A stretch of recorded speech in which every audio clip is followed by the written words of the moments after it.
다 함께 일어나셔서 오늘 말씀을 봉독하시겠습니다. 오늘 말씀은 요한계시록 19장 1절입니다. 신약 페이지 418쪽입니다. 요한계시록 19장 1절에서 10절까지 저희는 한 절씩 교독하시겠습니다. 이 일 후에 내가 들으니 하늘에 허다한 무리의 큰 음성 같은 것이 있어 이르되 할렐루야, 구원과 영광과 능력이 우리 하나님께 있도다. 그의 심판은 참되고 의로운지라. 음행으로 땅을 더럽게 한 큰 음녀를 심판하사 자기 종들의 피를 그 음녀의 손에 갚으셨도다 하고, 두 번째로 할렐루야 하니 그 연기가 세세토록 올라가더라. 또 24 장로와 네 생물이 엎드려 보좌에 앉으신 하나님께 경배하여 이르되 아멘 할렐루야 하니, 보좌에서 음성이 나서 이르되 하나님의 종들 곧 그를 경외하는 너희들아, 작은 자나 큰 자나 다 우리 하나님께 찬송하라 하더라. 또 내가 들으니 허다한 무리의 음성과도 같고 많은 물소리와도 같고 큰 우레소리와도 같은 소리로 이르되 할렐루야, 주 우리 하나님 곧 전능하신 이가 통치하시도다. 우리가 즐거워하고 크게 기뻐하며 그에게 영광을 돌리세. 어린 양의 혼인 기약이 이르렀고 그의 아내가 자신을 준비하였으므로 그에게 빛나고 깨끗한 세마포옷을 입도록 허락하셨으니 이 세마포옷은 성도들의 옳은 행실이로다 하더라. 천사가 내게 말하기를 기록하라. 어린 양의 혼인잔치에 청함을 받은 자들은 복이 있도다 하고, 또 내게 말하되 이것은 하나님의 참되신 말씀이라 하기로, 내가 그 발 앞에 엎드려 경배하려 하니 그가 나에게 말하기를 나는 너와 및 예수의 증언을 받은 내 형제들과 같이 된 종이니 삼가 그리하지 말고 오직 하나님께 경배하라. 예수의 증언은 예언의 영이라 하더라. 아멘. 아멘. 앉으시겠습니다. 네, 우리가 예수님 믿고 구원받는다고 하는 게 뭔가 아까도 말씀드렸지만은 죽어서 천국 가는 게 전부가 아니라 그것은 결과적으로 가는 거예요. 결과적으로. 그래서 구원의 본질적인 의미는 구원의 본질적인 의미예요. 구약과 신약을 통틀어서 구약의 본질적인 의미는 하나님께 돌아와서 하나님과 함께 삶을 사는 것이라고 하는 것입니다. 이걸 꼭 잊으시면 안 돼요. 구원에 관한 우리 생각이 잘못되어 있으면은 예수님을 믿고 구원받았다고 하면서도 엉뚱한 삶을 삽니다. 나는 구원받았으니까 이제 죽으면 천국 가니까 이런 식으로 생각하는 거죠. 그래서 이 땅에서 내가 어떻게 살아도 나는 죽으면 천국 가는 거야, 이런 식으로 스스로 자기 자신을 합리화시키고 위로하면서 그렇게 사는 거죠. 그러면 위에서 하나님이 보실 때는 기가 막힌 거예요. 그게 무엇을 위해서 구원해 주셨는데, 구원이라고 하는 것에 우리 생명을 살려주시는 거잖아요. 그죠? 우리의 영적 생명을 살려주시는 거예요. 영적 생명. 그러니까 우리가 육체적인 생명만 있는 게 아니고 영적 생명의 세계가 있어요. 예수 믿지 않는 사람들, 하나님을 믿지 않는 사람들은 우리 육체적인 생명이 전부인 줄 알죠. 그래서 그렇게 육체적인 생명을 가지고 이 땅에서 살다가 그냥 죽으면 끝나는 줄 안다고요. 근데 하나님은 우리를 지으실 때에 하나님을 닮은 존재로 지으셨거든요. 하나님의 형상을 따라서 하나님의 모양과 같이 지으셨어요. 그러니까 즉 다시 말하면 하나님은 영으로 계시잖아요. 그래서 원래 영적인 존재로 지으셔서 하나님과 영적으로 교제하면서 함께 살아갈 수 있도록 만드신, 그렇게 만드신 거예요. 우리는 그런 존재예요. 우리 영적인 존재인 거죠. 근데 우리가 하나님을 거부하면서 그 영적인 생명을 잃어버렸거든요. 우리가 영적으로 죽은 자가 되어버렸어요. 근데 예수님을 통해서 우리를 구원해 주신 것입니다. 우리의 영적인 생명을 살려주신 거예요. 영의 생명을 살려주신 거죠. 그렇다고 한다면 이 땅에서 우리가 어떤 삶을 사는 거냐, 영적인 생명을 가지고 영적으로 주님과 교제하고 교통하면서 주님과 함께 동행하는 그런 삶을 사는 거예요. 그게 요한복음에서 말씀하는 영생의 삶이에요. 영생의 삶. 복음서에서는 그걸 하나님 나라에 들어간다, 하나님의 통치에 들어간다 이렇게 말을 하죠. 그걸 마태복음에서는 천국이란 말을 쓰다 보니까 우리가 흔히 어떻게 생각하냐면 천국이란 말만 들으면 죽어서 가는 곳 이렇게만 생각하는 거죠. 천국은 죽어서 가는 곳. 아니요, 천국이 하나님의 나라예요. 그리고 하나님의 나라는 하나님의 통치예요. 하나님의 통치. 하나님의 통치 속에 들어가는 것, 하나님의 통치를 받으면서 하나님의 인도에 가시는 삶을 사는 것, 그게 구원받은 거예요. 그게 구원받은 거. 그러니까 우리가 예수님 믿고 구원받았다고 한다면 이 땅에서부터 하나님의 통치를 받는 삶, 하나님의 인도하심을 받는 삶을 살아가려고 해야 되는 거죠. 소위 영적인 생명의 삶을 살아가려고 해야 되는 거예요. 영적인 삶. 항상 살아계신 하나님을 인격적으로 믿는 거죠. 내 앞에 살아계신 하나님을 인격적으로 믿고 실제적으로 그분이 주인이신 것을 믿고 항상 주님을 바라보고, 그래서 주님을 경외하면서, 우리 아까 찬양 가사대로 주를 경외해 그랬잖아요. 이게 본질이거든요. 우리 구원받은 삶의 본질. 주를 경외함, 주 경외함, 주 경배하고 그런 삶을 살려고 해야 되는 것입니다. 그런 맥락에서 우리가 주님 앞에 나와서 기도하고 예배드리는 거예요. 기도가 뭐라고 그랬죠? 주님과 교제하는 거라고 그랬잖아요. 주님과 대화하는 거. 그래서 주님 앞에 모든 것을 얘기하면 영적으로 그게 교통이 돼요. 그러면서 주님께 또 이렇게 경배하고 예배드리는 거. 주님 앞에 우리의 모든 것을 올려드리는 거죠. 주님을 찬송하고 주님을 높이고, 그게 주님께 경배하고 예배드리는 거거든요. 주님은 우리에게 그런 삶을 위해서 우리를 지으신 거예요. 그리고 그런 삶을 위해서 우리를 구원해 주신 거예요. 오늘 말씀이 그 내용인 거죠. 그 내용. 보세요. 그래서 우리 18장까지 보게 되면은 이 바벨론이 멸망하죠. 바벨론을 완전히 심판하고 멸망시키시죠. 바벨론이 뭐라고 그랬죠? 요한계시록에 쓰여진 당시는 노마 제국을 말하는 거고, 노마 제국, 노마의 그 타락하고 악한 노마의 어떤 그 물질 문명, 노마 제국을 말하는 거예요. 노마 제국. 근데 이제 그것이 하나의 어떤 그런 예표고, 타락하고 악한 세상을 의미한다고 하는 것입니다. 장차 주님께서 심판하고 멸망시켜서 없애버릴 타락하고 악한 세상, 그게 바로 바벨론이라고 하는 거예요. 그래서 그 바벨론이 앞에 18장까지 해서 완전히 주님께서 심판하셔서 멸망시키시죠. 그 다음에 이제 하늘에서 일어나고 있는 그런 모습을 얘기하고 있는 게 우리 19장 1절에서 5절까지예요.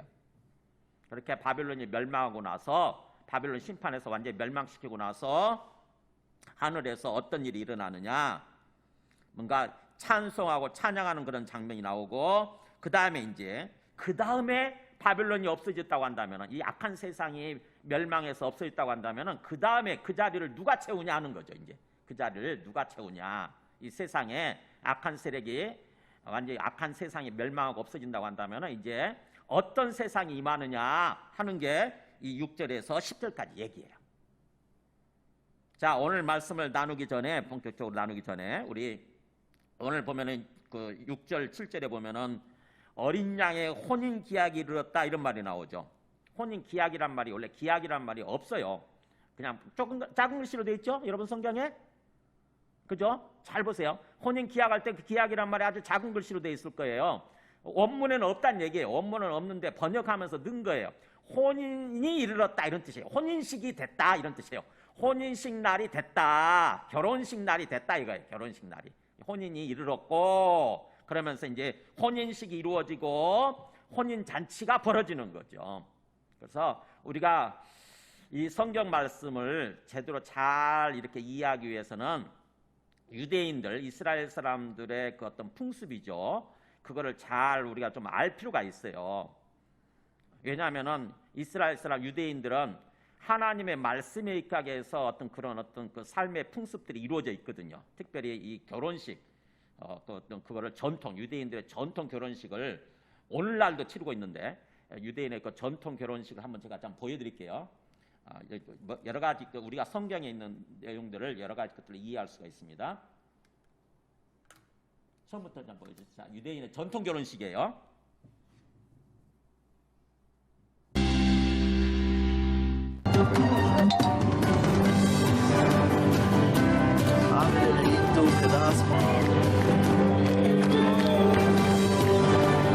초대받은 사람만 참여할 수 있다고 그러죠.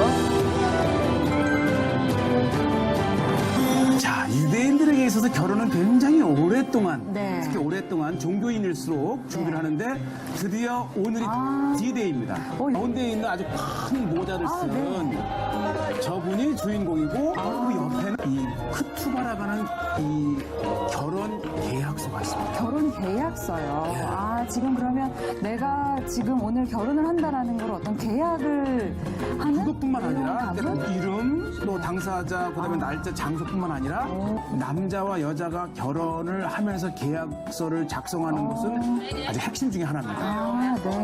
네. 이제 신부의 모습이 보이죠. 네, 아주 기도하지요. 예, 종교인입니다. 그렇군요. 그래서 굉장히 즐거우면서도 네. 이제 하나님과의 이 보호와 축복 하에서 이루어지는 네. 그 축복의 시간이고, 자, 신랑이 이제 이 결혼식에는 특별히 흰 옷을 입습니다. 이제 예복으로 그러면 네. 갈아입는 거네요. 이제 옷을 입고 이 순결백의 네. 그리고 이제 이 신랑의 아버지와 네. 신부의 아버지가 네. 이제 두 아버지가 이 장인과 친아버지가 이제 신랑을 신부에게로 먼저 이제 안내를 하고 양가 아버지가. 다시 또 이제 결혼식장으로 이동을 하는데 이건 되게 독특하네요. 아주 우리나라에서는 전통적인 네. 전형적인 모습인데 보통 양가 이렇게 자, 이제 다시 이제 신랑은 결혼식장으로 올라갔고 네. 후파라가는 곳으로 이제 신부를 신랑에게로 이렇게 인도를 합니다. 네. 그죠? 이게 좀 신기하네요. 그렇죠. 네. 이 신랑과 신부가 함께 입장하는 것이 아니고 네. 신랑이 신부를 기다리는. 그리고 이제 신랑이 도착되면 바로 만나는 게 아니고요. 네. 신랑 주위를 그러네요. 7바퀴를 돕니다. 신랑 주위를 지금 도는 거예요. 이제 7바퀴는 이제 완전 수지 않습니까? 그래서 네. 이렇게 완전하게 둘이 하나가 되고 눈을 감고 있어요. 눈을 감고 그리고 있군요. 신부를 맞이하는 간절한 기도를 계속 드리고 됐어. 결혼 계약서를 계약서. 이 라비의 주자에서 읽어주고 그 다음에 이제 마지막 순서로요. 이 깨는 거예요. 컵을 깨요. 예. 그래서 이 컵을 깨는 것은 이제 성전이 파괴된 것을 잊지 말라. 그리고 컵깨 이것은 이제 탈리트라고 하는 네. 기도술이죠. 예. 요게 후파라고 하는 것입니다. 후파. 이게 굉장히 중요해요. 네. 유대인들은 후파에서 꼭 결혼식을 하게 돼 있어요. 저 위에 있는 게 지금 후파. 예, 요것이 이제 나와요. 자, 요것이 바로 이제 말씀하신. 컵인데요. 은박지에 이렇게 결혼을 싸서. 이제 하는 마지막 순서에 힘차게 깹니다. 그러면 저게 깨야 이제 결혼식이 마지막 마무리가 됩니다. 그리고 나서 이제 중요한 것이 있는데요. 결혼식 직후에 뭘 할 것 같아요? 신랑 신부의 방입니다. 방해하지 마세요. 헤드르 핫한 칼라 나로 마프야. 이게 뭐냐면 결혼 직후에는 신랑 신부가 아무도 만나지 않고 돌방에 들어가서 한 15분 정도를 기도를 해요. 결혼 직후에는 이제 하나님과의 만남의 시간을 두고 것 같습니다. 의미 있잖아요. 이 어린아이에서부터 할아버지까지.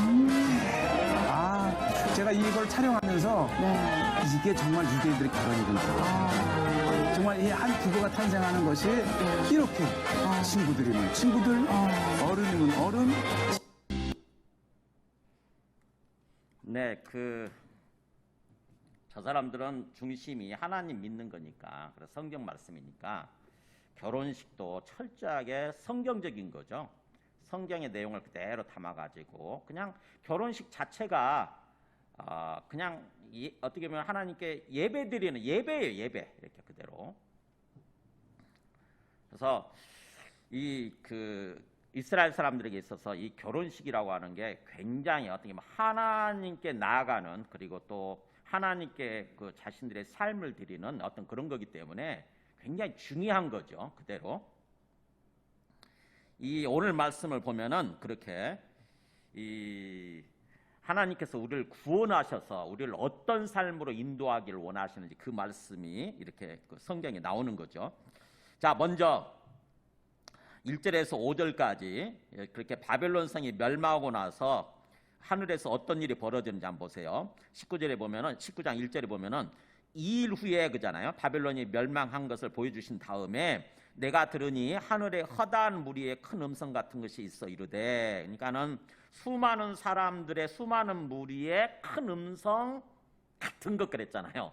큰 음성인데 또 뭔가 큰 음성 같은 것이니까 이게 사도 요한이 들을 때에 이게 뭔가 이게 그 어떤 영적인 세계의 어떤 그런 모습을 보는 거니까 그렇게 표현하는 거죠. 그래서 뭐라고 그러냐면은 할렐루야, 할렐루야라는 게 무슨 뜻이에요? 하나님을 찬양하라라고 하는 동사예요. 이게 할렐루야, 하나님을 찬양하라라고 하는 명령문인데, 그러면서 구원과 영광과 능력이 우리 하나님께 있도다. 원래 원문을 보면은 뭘 찬양하라고 되어 있냐면은 우리 하나님의 구원과 영광과 능력을 찬양하라 이거예요. 우리 하나님의 구원, 그 다음에 영광, 능력. 그러니까는 앞에 바벨론 성을 멸망시키고 바벨론을 멸망시킨 거, 그게 바로 하나님의 구원인 거고, 그 다음에 하나님의 영광이 나타난 것이고 하나님의 능력이 나타난 거라고 하는 거죠. 그 하나님을 찬양하라 그거예요. 하나님. 그러면서 왜냐하면 이란 말이 우리 그 2절 앞에 어떻게 보면은 그 영어로 왜냐하면 for가 있는 거죠. 왜냐하면 그의 심판은 참되고 의로운지라. 그러니까 하나님의 심판, 바빌론을 멸망시킨 거죠. 하나님의 그 심판은 참되고 의로운 거다. 음행으로 땅을 더럽게 한 큰 음녀를 심판하셔서. 그러니까는 왜 참되고 의로우냐, 하나님의 심판이 바로 그 바벨론은 음녀로서 땅을 더럽게 했다고 하는 거죠. 하나님 지으신 이 땅을 오염시켰어요. 죄로 오염시킨 거죠. 그래서 이 땅을 더럽게 한 큰 음녀를 심판하셔서, 그리고 또 자기 종들의 피, 예수님을 믿고 하나님을 믿는 사람들이죠. 종들이라고 하는 게 하나님을 믿는 그 예수님을 믿고 하나님을 믿는 그 종들의 피를, 죽음이죠. 그러니까 그들을 핍박하고, 이 음녀가, 바벨론이, 로마 제국이 우리 예수 믿는 사람들을 핍박하고 죽였잖아요. 그래서 그 피가 죽음이에요. 죽음. 그 피를 그 음녀의 손에 갚으셨도다. 바로 원수를 갚아주신 거죠. 우리의 원수를 갚아주신 거예요. 그렇기 때문에 하나님의 심판은 참되고 의로운 거고, 그래서 하나님의 구원과 영광과 능력을 찬양하라 이렇게 된 거예요. 그러면서 세 번째, 그 3절에 두 번째로 할렐루야, 역시 그렇게 끝내요. 그러니까 할렐루야로 시작해가지고 할렐루야, 하나님을 찬양하라 이렇게 끝나는 거죠. 하나님을 찬양하라로 시작해서 하나님을 또 찬양하라 이렇게 끝나요. 그랬더니 그 연기가 어떤 연기예요? 바벨론 성이 불타는 연기죠. 바벨론 성이 멸망해가지고 불타는 연기가 세세토록 올라가더라 그러잖아요. 영원토록 올라가는 거예요. 즉 다시 말하면 바벨론의 심판과 멸망은 영원한 거죠. 영원한 거예요. 한순간에 한순간에 멸망하다가 다시 일어나는 것이 아니라 완전히 없어지는 거예요. 완전히. 바벨론은 더 이상 존재하지 않는 것입니다. 이 악한 세상은, 악하고 타락한 세상은 더 이상 존재하지 않는 거예요. 영원하고 완전한 어떤 멸망이 이루어지는 거죠. 그러면서 4절 보면은 또 누가 찬양을 하냐? 24장로와 네 생물이 보좌에 앉으신 하나님께 경배하면서 이르되 아멘 할렐루야 이렇게 하는 거예요. 자, 24장로가 뭐라고 그랬죠? 24명의 장로, 바로 구약과 신약의 하나님의 백성을 대표하는 사람들이라고 하는 거죠. 구약의 12장로, 그 다음에 신약의 12장로. 그래서 우리 구원받은 하나님의 백성들을 대표하는 사람들, 그들이 24장로고, 그 다음에 네 생물은 바로 모든 피조물을 대표하는 존재들이에요. 하나님이 지으신 모든 피조물을 대표하는 존재들이 보좌에 앉으신 하나님을 향해서 경배하면서 예배드리면서 아멘 할렐루야 그러는 거예요. 아멘 그렇습니다 그러면서 할렐루야 하나님을 찬양하라 계속 그러는 거죠. 그래서 핵심이 계속 할렐루야지요. 그러면서 또 보좌에서 큰 음성이 나서 이르되 5절에 이제 하나님이 계신 보좌죠. 하나님의 계신 그 보좌에서 음성이 나서 어떤 음성이 들리냐면은 하나님의 종들 곧 그를 경외하는 너희들아. 자, 하나님의 종들 곧 그 사람들은 어떤 사람들이냐? 하나님을 경외하는 사람들이에요. 우리처럼 진정으로 살아계신 하나님을 믿고 항상 하나님을 경외하는 마음으로 살아가는 사람들이죠. 두려움과 떨림으로 하나님을 바라보고 하나님과 교통하고 하나님께 예배드리면서 삶을 살아가는 사람들, 작은 자나 큰 자나 뭔가 좀 사회적인 어떤 지위죠. 그게 높은 자나 낮은 자나 세상적으로 잘난 자나 못난 자나 상관없이 모두가 다 우리 하나님께 찬송하라 이렇게 되죠. 그게 할렐루야예요. 다 우리 하나님을 향해서 찬송하라, 할렐루야하라. 그러니까 뭐예요? 하나님께서 궁극적으로 이 바벨론 성을 멸망시키고 악한 세상을 멸망시키고 우리를 구원해 주신 궁극적인 어떤 목적지가 뭐예요? 궁극적인 목적이 하나님을 찬송하는 삶을 사는 거예요. 하나님을 찬양하는 삶을 사는 거예요. 거기에 목적지가 있어요. 그래서 우리 하나님이 우리를 지으신 목적도 원래 우리 하나님을 지으신 목적도 그 말씀을 준비 안 했네요. 이사야 43장에 나오죠. 하나님이 원래 우리를 지으신 목적도 하나님의 영광을 위해서 지으신 거예요. 하나님께 찬송하고 경배드리는 삶을 위해서 우리를 지으신 거예요. 그래서 고린도전서에서 그렇게 얘기하죠. 사도 바울도 너희가 먹든지 마시든지 다 하나님의 영광을 위해서 하라 이렇게 돼 있어요. 이 땅에서 먹든지 마시든지 뭘 하든지 다 뭐예요? 궁극적으로 하나님을 찬송하고 하나님을 높이고 하나님께 경배하고 하나님께 예배드리는 것을 위해서 하라고 하는 거예요. 그러니까 우리 존재 이유 뭐냐? 이 땅에서 우리 존재 이유, 우리의 삶의 목적은 뭐냐면은 하나님께 경배하고 예배드리는 삶이에요. 그래서 우리가 상황이 힘들수록 요즘처럼 코로나나 날씨나 이런 걸로 인해서 힘들수록 하나님을 향해서 잠잠히 하나님을 묵상하고 그래서 하나님과 대화하고 그래서 하나님과 교제하고 또 하나님께 찬송하면서 경배하는 삶을 살아갈 때 그런 시간을 가질 때 우리 마음에 행복이 밀려와요. 우리 마음에 기쁨이 밀려오고요. 우리 마음이 행복해져요. 왜냐하면 우리 존재 이유대로 살아가는 거니까. 그래서 상황이 어려울수록 우리 인생을 살다 보면 어려운 상황들이 오잖아요. 어려운 상황이 올수록 하나님을 잊어버리는 것이 아니라 하나님을 기억하고 하나님 앞에 나아가는 거예요. 그래서 하나님께 기도하면서 하나님과 교제하면서 하나님께 잠잠히 찬송을 해보세요. 유튜브 틀어놓고 찬송가 많이 있잖아요.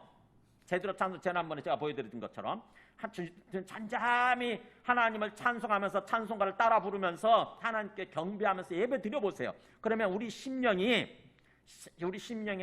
평안, 즉 샬롬이 와요. 샬롬.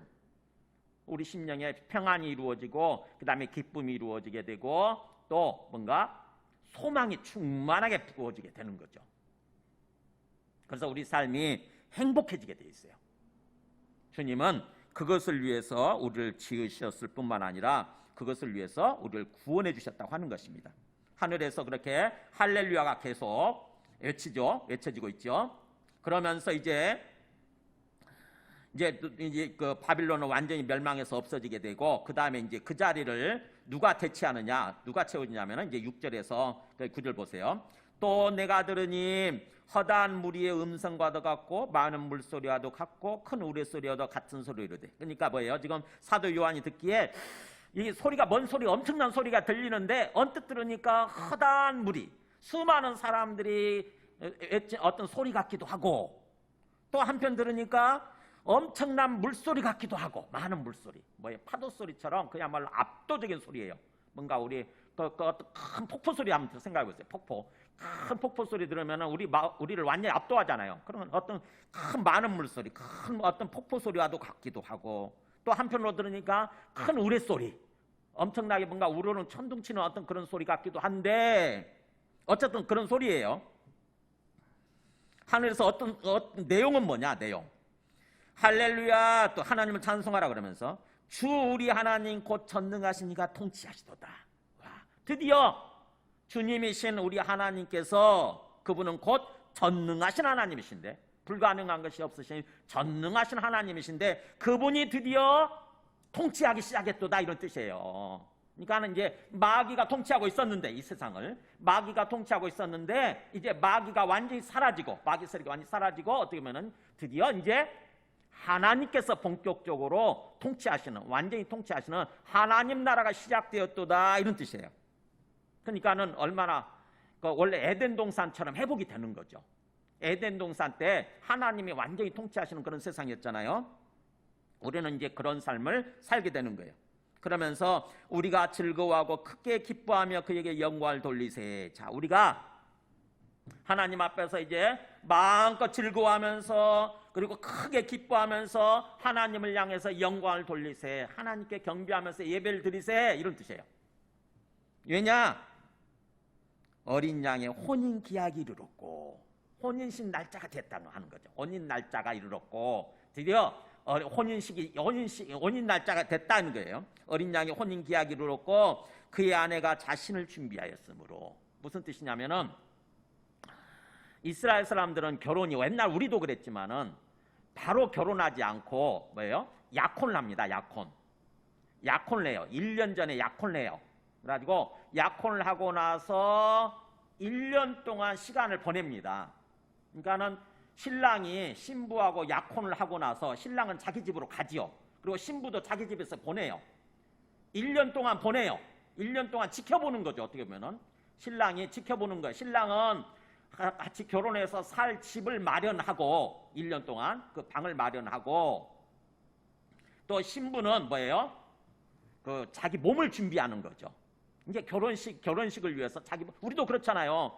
결혼식 날짜가 정해지게 되면은 뭔가 이렇게 몸을 준비하지 않습니까? 그렇잖아요. 살도 좀 빼고, 웨딩드레스, 이쁜 웨딩드레스 입기 위해서 살도 좀 빼고 막 그러지 않습니까? 몸을 거룩하게 준비하잖아요. 그런 것처럼 이렇게 1년 동안 시간을 보내요. 그랬다가 한 1년쯤 됐을 때 아버지가 딱 보고 판단하는 거죠. 신랑의 아버지가 가서 신부 데려와라 그러면, 신랑이 어느 날 갑자기요, 전혀 예고가 없어요, 어느 날 갑자기 가서 신부 데리러 가는 거예요. 그러면 신부는 그거를 학수고대하면서 기다리면서 1년을 보내는 거죠. 언제 올지 모르니까. 언제 저녁에 결혼식이 되게 이루어진다고 그러잖아요. 아까 저녁에 이제 주로 신부를 딱 데리고 와서 신랑 집으로 데리고 가서 거기서 결혼식을 하거든요. 그리고 그 결혼식에는 초청받은 사람들만 들어가게 되는 거죠. 그래서 그렇게 어린 양의 혼인 기약이, 혼인 날짜가, 그러니까 약혼을 하고 나서 시간이 됐는데 1년 지난 쯤에 혼인 날짜가 드디어 됐고, 그 다음에 그의 아내는 자신을 준비했다고 하는 거죠. 몸을 잘 준비했어요. 그랬더니 8절에 그에게 빛나고 깨끗한 세마포옷을 입도록 허락하셨으니 이 세마포옷은 성도들의 오는 행시로다. 자, 뭐예요? 이제 우리가 결혼식 하기 위해서는 웨딩드레스 입잖아요. 그죠? 그 웨딩드레스가 되게 하얀색이잖아요. 하얀색, 뭔가 바짝바짝 빛나고 깨끗하지 않습니까? 순결을 의미하는 거죠. 순결. 성결하고 거룩한 것을 의미하는 거예요. 웨딩드레스가. 그런 것처럼 그 신부에게, 그에게란 말이 그녀에게 그런 뜻이죠. 그 신부에게 빛나고 깨끗한 세마포 옷, 이게 웨딩드레스예요. 그러니까 빛이 나고 그 다음에 깨끗하다고 하는 거예요. 깨끗한 세마포 옷을, 즉 웨딩드레스를 입도록 허락하셨으니, 이제 주어졌으니 이 세마포 옷은 성도들의 옳은 행실로다. 그러니까 이 세마포 옷은 사실은 뭐에 의해서 주어지는 거냐? 뭐예요? 바로 이 아내가 1년 동안 옳은 행실을 하면서 올바른 삶을 살아갔다고 하는 거죠. 음행하지 않고, 간음하지 않고 올바른 삶을 살음으로써 그게 밝혀진 거, 증명이 된 거죠. 이 신부가 처녀고 거룩한 사람이구나. 그래서 준비가 된 거예요. 그래서 그것이 증명이 됐을 때 웨딩드레스를 입고 결혼식을 하도록 허락이 된다고 하는 거죠. 그러니까 이 웨딩드레스는 옳은 행실이다, 그 말은 그런 거예요. 신부가 올바른 삶을 살음으로써 이 웨딩드레스를 입도록 허락이 됐다고 하는 그런 뜻이에요. 그러니까 우리가 예수님 믿고 구원받는다고 하는 것은 뭐냐? 사실은 이 땅에서 예수님 믿고 구원받은 것은 우리가 예비 신부로 주님과 약혼한 그런 약혼자로서 세워지는 거예요. 우리 아직 주님과 결혼하지 않았어요. 언제 결혼하느냐? 주님께서 재림하실 때, 주님 재림하실 때에 우리가 부활해가지고 부활의 몸으로 주님과 결혼을 한다고 하는 것입니다. 결혼이라고 해서 주님과 연합하는 거예요. 주님과 영적으로 완전히 연합이 돼가지고 이제 주님과 완전히 신랑 신부처럼 그렇게 사랑을 나누는 모습으로 영원토록 그렇게 사는 거죠, 천국에서. 그러니까 우리는 지금 어떤 존재냐? 바로 혼인식이 어떻게 보면 혼인할 수 있도록 혼인이 약속되어 있는, 결혼식이 약속되어 있는 그런 약혼자예요. 약혼자. 우리가 약혼자, 주님과 약혼자, 약혼녀예요. 약혼녀. 예비신부예요. 예비신부. 자, 그렇다고 한다면 우리는 뭐예요? 주님의 그 혼인식을, 주님과 혼인식을 기다리는 사람들이니까 뭐예요? 그 기다리는 시간 동안 우리 몸을 준비해야 되는 거죠. 우리 몸을 준비하는 거예요. 그 몸을 준비하는 게 뭐냐? 바로 옳은 행실이에요. 옳은 행실. 주님 앞에서 의롭고 거룩한 삶을 사는 거. 음녀 바벨론처럼 그렇게 간음하고 음행하고 타락한 삶을 사는 것이 아니라, 악하고 타락하고 부패한 그런 삶을 사는 것이 아니라 성결하고 거룩한 삶을 삶으로써 우리를 준비하는 거예요. 그러면 주님께서 주님의 때가 됐을 때 우리를 데리러 오시는 거죠. 그게 주님이 오시는 날이에요. 재림하시는 날. 우리를 데리러 오시는 거예요. 우리가 결혼하기 위해서. 그렇기 때문에 9절에 그렇게 얘기하잖아요. 천사가 내게 말하기를 기록하라 그러잖아요. 지금 사도 요한을 향해서 기록하라. 왜냐하면 중요하니까. 이 내용이 너무너무 중요하니까 기록해라. 기록해서 전해라 이거죠. 뭐라고 하냐면은 어린 양의 혼인잔치에 청함을 받은 자들은 복이 있도다. 자, 어린 양의 혼인잔치에, 즉 어린 양의 혼인식이죠. 어린 양의 혼인식, 어린 양이 바로 예수 그리스도잖아요. 예수 그리스도의 결혼식에 초청함을 받은 사람, 즉 초청장을 받은 사람, 언뜻 생각하면 하객이죠. 결혼식에 참석하도록 하객들인데 사실은 뭐예요? 아내를 얘기하는 거예요. 예비 신부, 약혼자들 의미하는 거예요. 그러니까 우리는 하객들이면서 동시에 약혼녀예요. 약혼녀. 우리가 다시요. 우리는 예수님과 결혼식을 앞두고 있는, 그리고 결혼식 잔치에 참석하게 될 그런 어떤 하객들이면서 동시에 약혼녀들이에요. 우리가 약혼자들이, 약혼녀, 예비신부죠. 예비신부. 그런 사람들은 복이 있다는 거죠. 정말 복받은 사람들이다라고 하는 거죠. 그걸 기록해서 전하래요. 정말 복받은 사람들 맞나요? 그런 생각이 드세요? 잘 모르면 멍하죠. 그게 뭔 말인고. 우리는 예수님과 결혼식을 한다고 하는 것은 뭐냐면은 예수님과 영적으로 완전 연합해가지고 진짜 그야말로 영생을 얻는 거예요. 그래서 영원히 살게 되는 거예요. 천국에서. 에덴 동산 같은 회복된 에덴 동산에서 영원히 살게 되는 그런 사람들이니까 복받은 사람들이죠. 우리가. 그러니까 결혼식을 앞두고 있는, 주님과 결혼식을 앞두고 있는 신부들이 얼마나 행복하겠어요. 그잖아요. 이야, 내가 드디어 결혼하는구나. 멋진 배우자를 만나서 이제 행복하게 살 날을 앞두고 있구나. 얼마나 복받은 것입니까? 그러면은 뭐예요? 감사하면서 항상 찬송하면서 자신의 몸을 잘 준비하는 그런 삶을 살아야 되는 거죠. 그 얘기예요. 기록하라. 어린 양의 혼인잔치에 그렇게 초청장을 받은, 청함을 받은 자들, 즉 하객들이면서 예비 신부들, 약혼자들은 복이 있도다. 정말 복받은 사람들이다. 그러면서 또 내게 말하되, 혹시나 의심할까봐, 긴가민가 하면서 의심할까봐 뭐라고 그러냐면은, 뭐라고 됐습니까? 이것은 하나님의 참되신 말씀이다. 이렇게 거기까지 목까지 꽉 받죠. 그죠? 꽝꽝 목까지 박주잖아요. 확실하게. 이건 하나님의 참되신 말씀이야. 진짜야. 그런 뜻이잖아요. 진짜다. 하나님의 진짜 말씀이다. 이게 진짜 이대로 이루어진다고 하는 거죠. 그냥 과장된 것도 아니고 거짓말하는 것도 아니고, 이건 하나님께서 진짜로 우리에게 주시는 말씀이다. 그래서 이 말씀대로 그대로 된다고 하는 거죠. 그렇기 때문에 조금씩도 의심하지 말고, 또 뭔가 불신하지도 말고, 이 말씀대로 믿고 우리가 어떻게 보면 혼인식을 준비하는, 주님과 혼인식을 준비하는 그런 모습으로 삶을 살아라. 그런 얘기인 거죠. 이 땅에서. 우리 예수님 믿고 구원받았다고 하는 것은 우리는 예비 신부라고 하는 거예요. 예비 신부. 결혼식에 이제 임하게 될, 결혼식을 앞두고 있는 그런 존재들인 거죠. 그래서 10절의 마지막은 마지막은 사도 요한이 그 말씀을 들으니까 너무 감동이 되겠죠, 그죠? 너무 감동이 되고 너무 감격이 돼가지고 자기가 그 천사 앞에 그 말씀을 전해주는 그 천사 발 앞에 엎드려서 경배하려고 하는 거예요. 천사를 향해서 경배하려고 예배드리려고 하니까 천사가 화들짝 놀래가지고 그가 뭐라고 그러냐면 나에게 말하기를, 우리는 삼가 그리하지 말고란 말이 뒤에 있는데 우리 문장의 순서상 원래 헬라어 원문을 보게 되면 앞에가 있어요. 그가 나에게 말하기를 삼가 그리하지 말고 하지마 그런 거죠. 하지마. 삼가 그리하지 말라 그런 뜻이에요. 하지마. 왜냐? 나는 너와 함께 예수의 증언을 받은 너의 형제들과 같이 된 종이니, 천사장이지만 뭐예요? 난 너와 똑같은 존재다. 그리고 또 너의 그 예수의 증언을 받은 너의 형제들과도 똑같은 존재다. 예수 믿는 형제들 똑같은 존재다.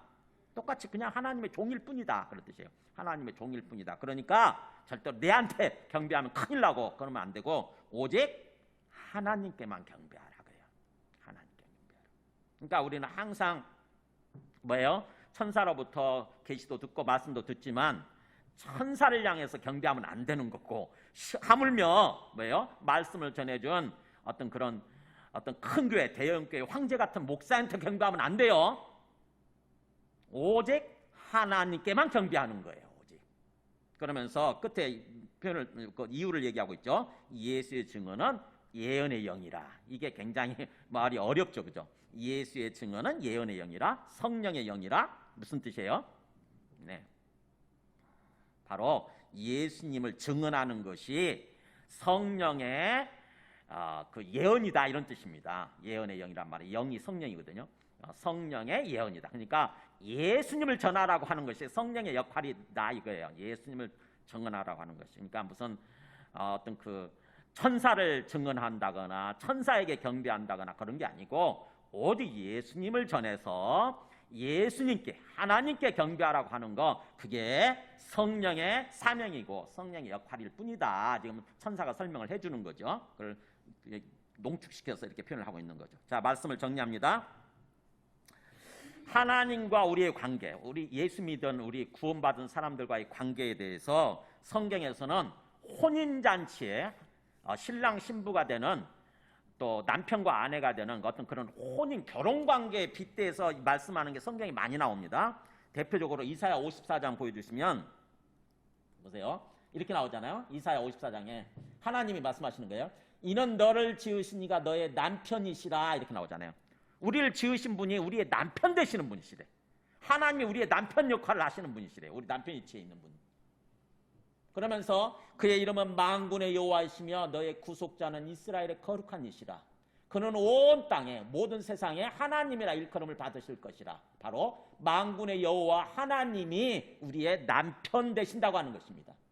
그래서 여호와께서 너를 부르시되, 우리를 택하고 불러주시는 거예요. 구원해 주시는 거죠. 그 이유가 마치 버림을 받아 마음에 근심하는 아내, 그러니까 버림받은 아내, 그래서 마음속에 근심하면서 살아가는 거죠. 굉장히 비참한 상황에 있는 거죠. 곧 어릴 때에 아내가 되었다가 버림을 받은 자. 생각해 보세요. 이스라엘 사람들, 우리도 옛날에는 굉장히 좋은 풍습이 있었잖아요. 일찍 결혼하잖아요. 근데 그렇게 일찍, 이스라엘 사람들도 마찬가지예요. 일찍 결혼하고 나서 버림받았다고 생각해 보세요. 그러면 얼마나 그 삶이 비참한 상황에 있습니까? 근데 하나님이 그걸 부르시는 거죠. 어릴 때 아내가 되었다 버림을 받은 자에게 함과 같이 하실 것입니다. 가장 비참한 상황에 있는 우리를 하나님이 부르셔서 자기 아내로 삼아주신다고 하는 거죠. 그 다음에 호세아 2장 19절도 마찬가지죠. 이렇게 구약 말씀 보여드리는 거예요. 제가 내가 너에게 장가들어 영원히 살되, 하나님이 말씀하시는 거예요. 내가 너에게 장가들어서, 그러니까 우리는 아내가 되는 거죠. 내가 너에게 장가들어서 영원히 살 거다. 정의와 공의와 정의와 은총과 긍휼히 여김으로 너에게 장가들며 진실함으로 너에게 장가들리니 너가 여호와를 알리라. 그러니까 뭐예요? 우리를 구원해 주시는 것이 바로 하나님이 우리와 결혼하는 거라고 이렇게 얘기를 하는 거죠. 신약에서는 어떻게 얘기를 하느냐? 마태복음 9장 15절 보면은 예수님이 이렇게 말씀하시죠. 신약에서는 예수께서 그들에게 이르시되 혼인집 손님들이 신랑과 함께 있을 동안에 슬퍼할 수 있느냐? 뭐예요? 자기를 신랑이라고 얘기하는 거죠. 혼인집 손님들이 하객들이죠. 그러니까 결혼식에 초청받은 사람들이에요.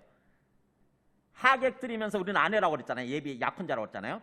그러니까 결혼식에 초청받은 사람들이 지금 신랑과 함께 있어요. 아까 거기 혼인식에 신랑과 함께 있을 동안에 슬퍼할 수 있느냐? 그러나 신랑을 빼앗길 날이 이르리니 그때는 금식할 것입니다. 이렇게 자기를 신랑에 비유를 하고 있는 거죠. 예수님이. 자기 자신을 신랑으로.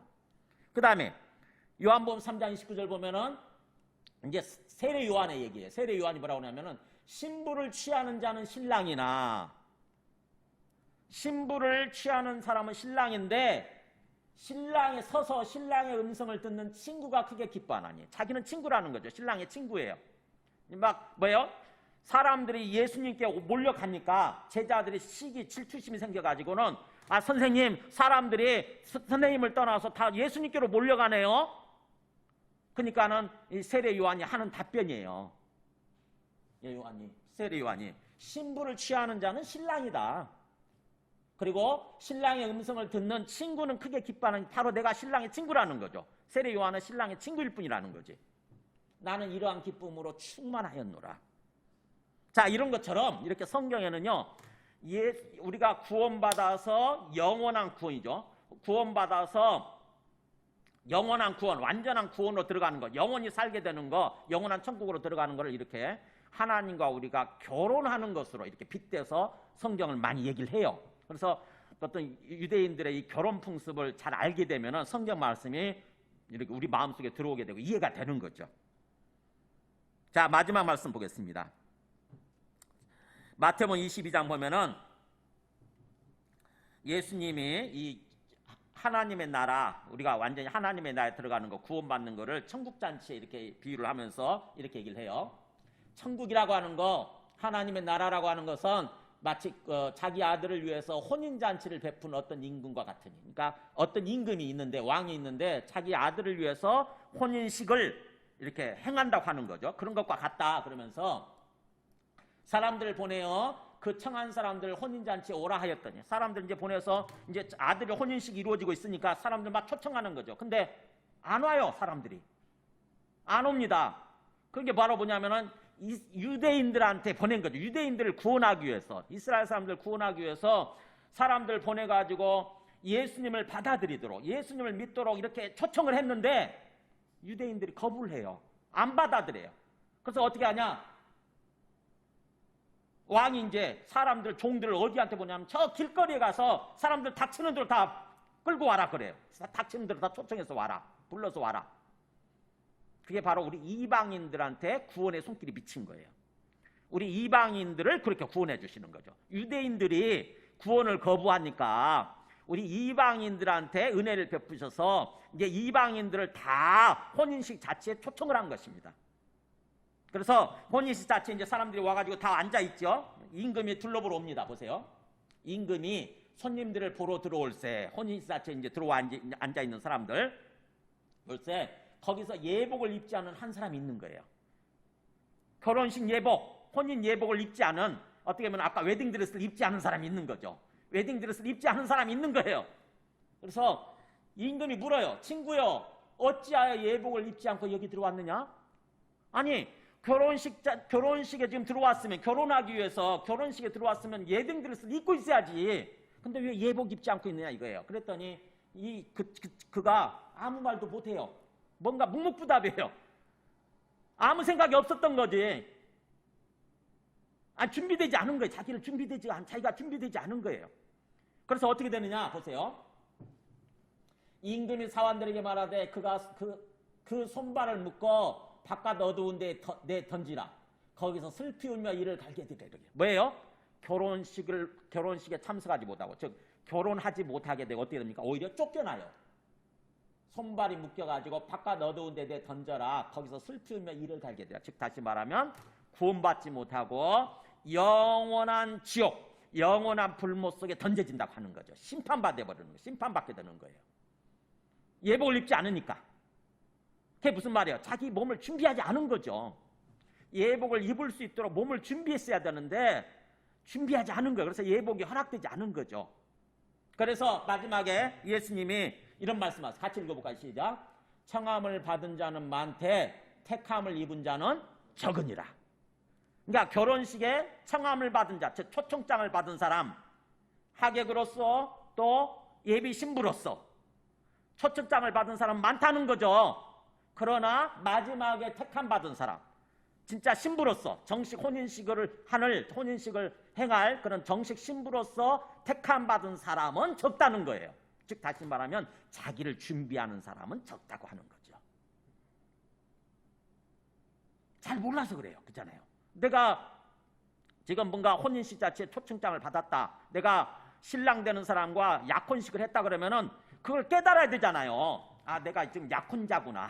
약혼녀구나. 그러면은 1년 뒤에 어느 날 갑자기 혼인식이 이루어지게 될 텐데 그러면 그 기간 동안 나를 준비해야 되는 거구나. 그래야 웨딩드레스가 내한테 허락이 되어지고 웨딩드레스를 입고 빛나고 깨끗한 웨딩드레스를 입고 신랑과 결혼을 하게 되고 결혼해서 영원히 행복하게 사는 거구나. 이렇게 했어야 되잖아요. 근데 그걸 준비하지 않은 거죠. 전혀 의식이 없었던 거예요. 자기가 약혼자인지 뭔지 전혀 준비하지 않고 임녀 바빌론처럼 악한 세상에서 죄를 짓고 간음하면서 음행하면서 그렇게 산 거죠. 그래서 결혼을 하지 못하고 쫓겨난 거예요. 주님께서는 이 비유로 우리의 구원을 그렇게 혼인식에 비유를 해가지고 이렇게 말씀을 하시면서 잘 준비하는 삶을 살아가도록 청함을 받은 자는 많되 택함을 입은 자는 적으니라. 이거 아주 굉장히 의미심장한 그런 말씀을 주신 거죠. 우리가 예수님 믿고 구원받았다고 하면서도요 멍하니 사는 사람들 있죠. 아무 의미 몰라요. 우리가 약혼자라는 사실을 모르고 그냥 세상적으로 세상 사람들하고 똑같이 살아요. 그래서 우리가 완전히 그러면서 우리가 완전히 구원받을 거라고 생각하는 거죠. 말씀을 정리합니다. 지금 9절에서 이 천사가 의미심장한 말씀을 하잖아요. 기록하라. 어린 양의 혼인잔치에 청함을 받은 자는 복이 있도다. 그러면서 이것은 하나님의 참되신 말씀이다. 진짜다. 즉 다시 말하면 우리가 어떤 존재인지 그리고 앞으로 우리가 어떤 존재가 될 것인지를 깊이 기억하고 그거를 준비하는 삶을 살아라 하는 거죠. 우리는 약혼자들로서 그야말로 예수님과 혼인식에 초청받은 예비 신부로서 초청받은 사람들이다. 그리고 우리가 정말 복받은 사람들이다. 이거를 생각하고 주님께 감사하면서 항상 그 혼인식을 준비하는 그런 삶을 살라고 하는 거죠. 반드시 그대로 이루어질 것이니까. 그래서 우리가 예수님 믿고 완전한 구원받는다고 하는 것은 장차 그렇게 웨딩드레스를 빛나고 깨끗한 세마포 옷을 입는 모습으로 나타나는 거죠. 우리 요한계시록에서도 많이 나타나요. 요한계시록에서도 그 흰 옷이 구원받은 사람들이 입는 흰 옷이 나오잖아요. 거기 보면은 뭐 요한계시록 3장 4절 5절도 보면 이렇게 나오죠.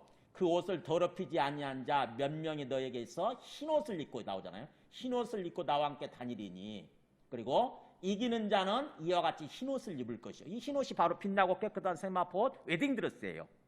그러니까 부활의 몸인 거지. 부활의 몸. 소위 얘기하면은 우리가 부활하게 되는 거예요. 완전히 빛나는 모습으로. 지금과 같은 육체 뭔가 이렇게 그런 모습이 아니라 완전히 육체는 육체인데 완전히 새로운 육체예요. 영원히 죽지 않는, 영원히 썩지 않는, 영원히 쇠하지 않는, 늙지 않는 그런 몸이니까 빛나고 깨끗한 모습, 그런 모습으로 부활해가지고 영원히 살게 되는 거죠. 마지막 요한계시록 7장 9절도 마찬가지죠. 구원받은 사람들의 모습이 이렇게 나오지 않습니까? 이 일후에 내가 보니 각 나라와 족속과 백성과 방언에서, 그러니까 온 땅이죠. 온 세상에서 아무도 능히 셀 수 없는 큰 무리가 나와 흰옷을 입고 그러잖아요. 흰옷을 입고 손에 중력아지를 들고 보좌 앞과 어린 양 앞에 서서 찬송하고 경배하는 그런 모습이 나오는 거죠. 이 흰옷이 바로 빛나고 깨끗한 세마포 옷인 거고 웨딩드레스예요, 소위. 그리고 이게 부활의 몸을 말하는 게 부활의 몸. 그러니까 우리 이단들은 뭐죠? 아무것도 모르죠. 이단들은 아무것도 모르고 뭐 예수님이 재림하신다고 그러면서 하늘에서 오신다고 그러면서 자기들이 만들어서 흰옷을 입고 있잖아요. 웃기는 거잖아요. 그게 무식한 거죠. 자기들이 흰옷을 만들어 입고 하나님이 자기들 데려가 가기를 그렇게 기다리고 있는 그런 모습인 거죠. 웃기는 거죠, 그게. 하나님이 주시는 거예요. 흰옷은 하나님이 웨딩드레스를 우리한테 허락하시는 거. 하나님이 우리를 부활시키는 거죠. 빛나고 깨끗한 모습으로 부활시키는 거예요. 우리 몸이 부활의 몸으로 바뀌는 걸 말하는 거예요. 그래서 우리가 이 땅에서 주님을 믿고 구원받아서 이 땅에서 삶을 산다고 하는 것은 약혼녀로서 장차 주님과 혼인식을 앞두고 있는 약혼녀로서 예비 신부로서 지금 삶을 살고 있다고 하는 거, 우리의 정체성에 대해서 분명히 아시기 바랍니다. 우리는 어떤 존재냐? 주님의 약혼자들이에요. 주님의 약혼녀들. 그래서 주님이 언제, 이제나 저제나 언제 우리를 데리러 오실까? 우리와 결혼하기 위해서 우리를 데리러 오실까? 그 주님의 날을 사모하면서 삶을 살아야 되는 거죠. 거기 베드로후서 3장 10절 마지막 말씀 봐야 되겠네요. 베드로후서 3장 10절 이렇게 돼 있잖아요. 주의 날이 도둑같이 오리니. 어느 날 갑자기, 도둑같이란 말은 몰래 온다는 뜻이 아니에요. 갑자기 그런 뜻이에요. 갑자기 오리니. 주님의 날, 주님이 오시는 날, 우리가 혼인하기 위해서, 우리가 결혼식 하기 위해서 오는 날이 갑자기 온다고 하는 거죠. 그렇기 때문에 이 모든 것이 이렇게 부러지리니 너희가 어떠한 사람이 되어야 마땅하냐? 이 땅에서 어떤 삶을 살아야 마땅하냐? 답 나오죠. 읽어볼까요? 거룩한 행실과 경건함으로 하나님의 날에 임하기를 바라보고 간절히 사모하는 삶을 살아라, 이거잖아요. 거룩한 행실과 경건함으로. 약혼녀가 생각해보세요. 어디 가서 바람 피우고 그래가지고 덜컥 임신이나 한다고 생각해보세요. 임신해버리면, 배가 불러오면 그 결혼하겠어요, 신랑이? 그잖아요. 우리가 악한 세상에서 타락하고 부패한 삶을 사는 게 바로 영적으로 간음하고 음행하는 거예요. 임신하는 것입니다. 그러면 결혼을 못하게 되죠. 그래서 그렇게 살지 않고 거룩한 행실과 경건함으로 항상 신랑을 우리가 사모하면서, 그래서 하나님의 날, 신랑이 오는 날을 임하기를 바라보면서 간절히 사모하는 삶을 사는 거, 이게 바로 우리의 몸을 준비하는 그런 삶을 사는 거라고 하는 것입니다. 그래서 우리가 주님 오실 때 그렇게 우리가 구원받아서 완전히 부활의 몸으로 변화되어서 주님과 함께 영원한 천국에서 영원히 살게 된다고 하는 거죠. 우리 찬송하고 기도하겠습니다. 찬송가 175장, 평소에 안 부르는 찬양인데